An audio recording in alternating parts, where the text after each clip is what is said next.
The cafeteria was loud as always, a chaos of laughter, trays clattering, and gossip bouncing from one corner to another. But when the new girl walked in, it was as if the noise dulled for a second, just long enough for everyone to notice her. Her name was Aria Blake, 17 years old, quiet, focused, and carrying herself in a way that didn't quite fit the nervous energy of a newcomer. Her steps were measured, her shoulders straight, eyes calm and observant. She didn't hunch or hide, but she didn't invite attention either. She was the kind of girl who didn't need to speak to command the room. Yet, Ridgeway High was a place that devoured the quiet ones first. She moved through the lunch line, holding her tray, ignoring the whispers that trailed her like smoke. "That's the new transfer, right?"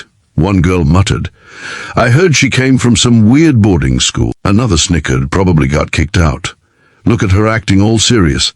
Aria didn't react. She just sat at the far edge of the room, near the windows, where sunlight poured through and painted lines across her tray. She started eating slowly, methodically, her eyes scanning the room like she was still somewhere else, somewhere she needed to stay alert. At another table, 3 boys were watching her. Derek, tall and broad with a permanent smirk. Kyle, the loud one who followed Derek's lead.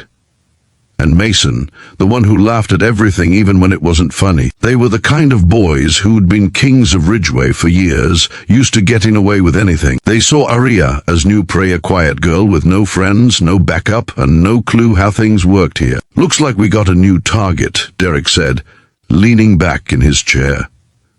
Kyle grinned. "She's sitting all alone. What do you think initiation time?" Mason snorted. "Lunch is about to get interesting." Aria finished half a sandwich before she noticed the 3 shadows moving toward her table. She didn't even lift her head when Derek's voice broke the silence. "Hey, new girl," he said, his tone mocking and low. "You too good to sit with the rest of us?" Aria looked up, her gaze calm but piercing. "I'm fine here," she said softly. The boys chuckled. Kyle stepped closer, tapping her table with a fork. "Fine. Nah, see, that's not how it works here. You gotta earn your place." Mason leaned in, smirking. "Or maybe she's shy." "Don't worry, sweetheart, we can help with that." A few students nearby turned their heads, sensing what was about to happen. But no one intervened. They knew better. Derek and his crew ruled the cafeteria like a pack of wolves. Aria sighed quietly, picking up her juice box and taking a slow sip. "You should walk away," she said. The simplicity of her tone made Derek laugh out loud. "Oh, is that a threat?" Kyle sneered. "The new girl's got guts." Then Derek reached forward and flicked a corner of her tray, spilling some food onto her lap. The laughter around the table grew. Aria stared down at the mess, then at Derek's hand, and for a split second, something flickered in her eyes, a spark cold and controlled. The kind of look that sent a chill even through loud rooms. "You made a mistake," she whispered. Derek leaned closer, smirking. "Yeah? What's a little girl like you gonna do about it?" Before he could blink, Aria's hand shot up, grabbed his wrist, and twisted. The motion was so fast, so precise, that his face went from confident to shocked in an instant. Derek stumbled back, gasping in pain, his tray clattering to the floor. Kyle froze mid-laugh. Mason's eyes went wide. Aria stood up slowly, pushing her chair back with the edge of her leg. "You don't touch me," she said quietly. The cafeteria went dead silent.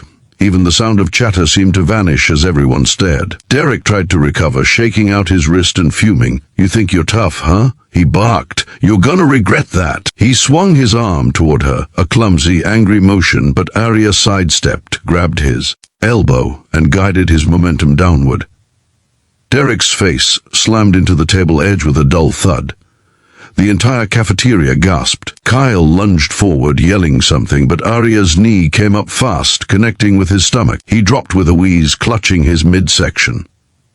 Mason backed up instinctively, but his fear triggered his own panic. "You're dead, freak," he shouted and swung wildly. Aria ducked, swept his leg, and sent him sprawling to the floor. All of it happened in under 5 seconds.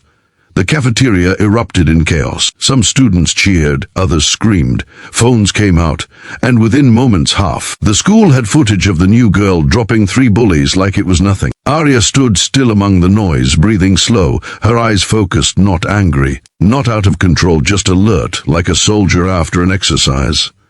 A teacher finally ran in shouting, "What's going on here?" Derek was groaning on the floor, Kyle still catching his breath, Mason too stunned to move. "Miss Blake," the teacher barked. "What happened?" Aria looked around the room, then back at the teacher. "They attacked me," she said calmly. Her voice didn't shake. She didn't cry. She just stood there, silent and composed, while everyone else buzzed like electricity. The teacher frowned, confused, then looked at the three boys groaning. "To the principal's office, all of you." As they walked out, whispers followed Aria. "Did you see that? She took them all down. Who even fights like that? I heard she's from some kind of military school." Aria kept her eyes forward. Outside the cafeteria, as the chaos settled, Principal Rogers met them with a glare. He was a tall, tired man who'd seen too many teenage dramas, but even he was caught off guard by what he saw. "Explain," he demanded. Derek immediately started yelling, pointing at her. "She attacked us," Kyle chimed in. "She went psycho, man." Aria just stood still. "They came to my table, they started it," she said.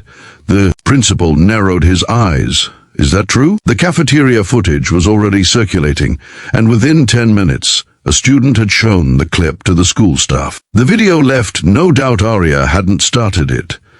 But what did surprise everyone was how skilled she was. Her movements weren't random. They were trained, calculated, like someone who'd been drilled to react under pressure. After the boys were sent to the nurse's office, Aria was told to wait in the principal's office. The room was quiet, smelling faintly of coffee and paperwork. She sat, hands folded, eyes staring at the school crest on the wall. After a few minutes, Principal Rogers walked in, closing the door behind him. "Aria," he said slowly, "where did you learn to fight like that?" She hesitated. "I used to attend a military academy," she said finally. "My father was an instructor there.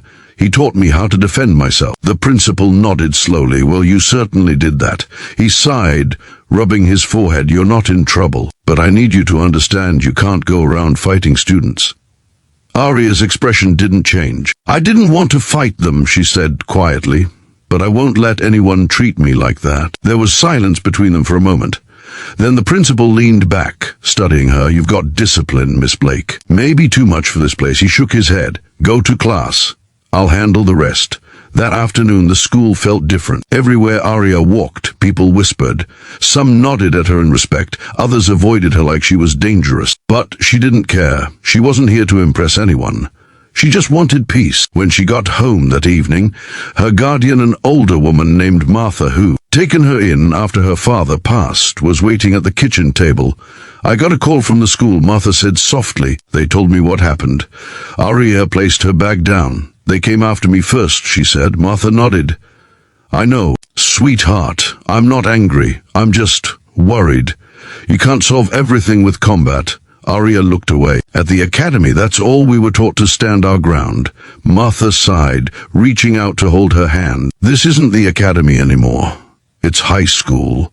People here don't understand what you've been through." Aria nodded slightly but didn't reply. Later that night, she sat by her window, looking at the city lights below, her reflection faint against the glass. She thought about her father, the way he used to correct her stance, teach her control, remind her that strength wasn't about hurting others but knowing when not to. The next morning, the whispers had turned into rumors. Some said Aria was an ex-soldier's kid. Others claimed she'd been kicked out of her last school for fighting. The bullies didn't show up that day, still too sore and humiliated. During lunch, a group of girls cautiously approached Aria's table.